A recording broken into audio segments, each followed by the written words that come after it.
Hi, welcome back to the Cuzzy Sound channel. Today I'm going to look at building a bass drum, kick drum, whatever. I wanted to put some kind of rhythm module into my DIY modular system, and a little bit more of an incentive because my faithful old drum machine, the sequence memory rhythm, there it is. Yeah, it died.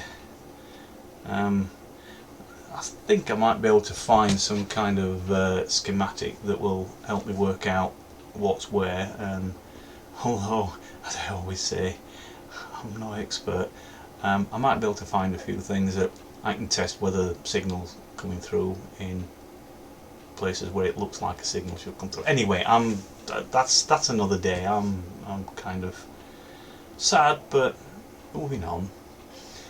So I wanted to kind of look at, could I actually build some drum modules that would work in my DIY modular system, and I hunt round for bass drum, kick drum, and I found this great article from the Helsinki sound electronics people, and there it is, Analog Bass Drum Workshop.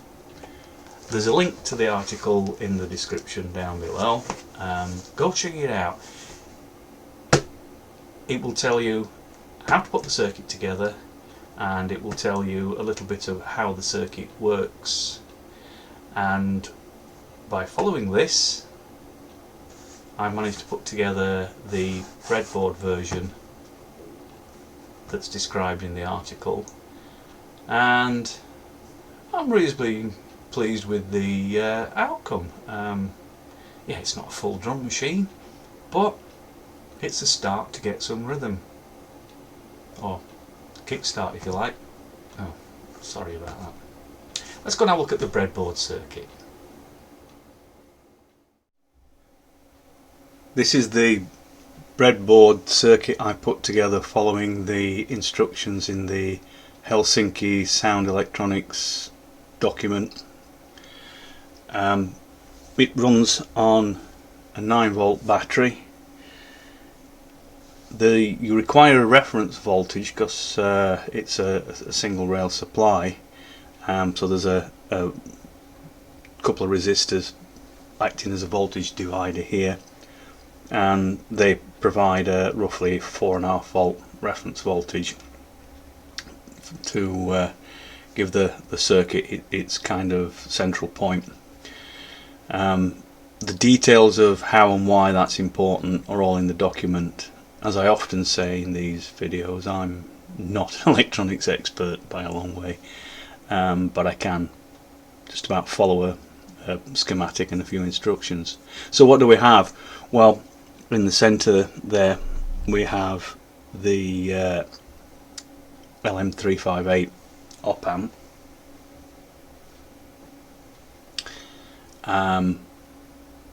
Then we have the first T-filter circuit, and what that does, that allows us to dial in the pitch. Then we have a second T-filter circuit which allows us to dial in the decay. So I'm going to trigger this. There's a trigger input there. This circuit is designed to be triggered. You could actually trigger it just by shorting out the 4.5 volt into the trigger input. What I'm going to do, you can trigger it with, according to the article, got quite a wide range of voltages. I'm going to trigger it from the gate output on my Baby 8 sequencer. The output is just there, just going to my usual small mono amplifier that just allows me to hear what's coming out of these circuits. Hopefully it's good enough to pick up what we can hear here. So I'm putting a trigger signal in from the Baby 8, and you should now be hearing a bass drum. This is the pitch.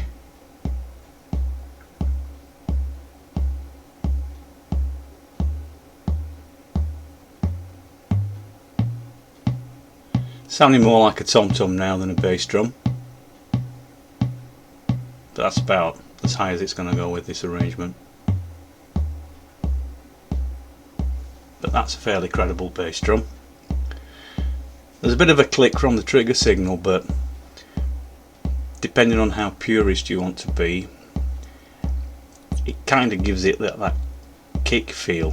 I know that on some of the software systems they actually try and reintroduce that to actually manufacture the kick drum sound, but hey, here it is for real.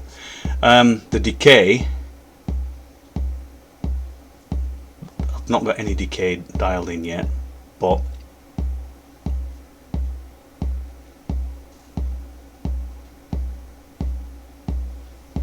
you should be able to hear there now. There's more of a longer time for the sound to actually decay.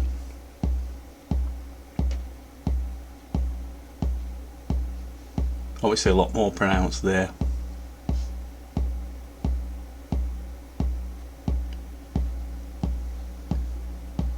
And there, that's the maximum setting. It's got a real kind of, after the kick, you've got a real kind of ring to the bass drum.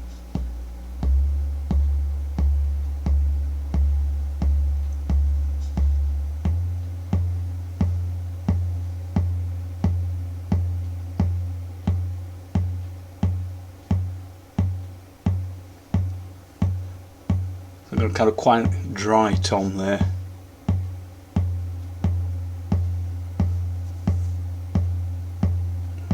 Bringing in longer delay time. Of course, if you change the speed of the trigger,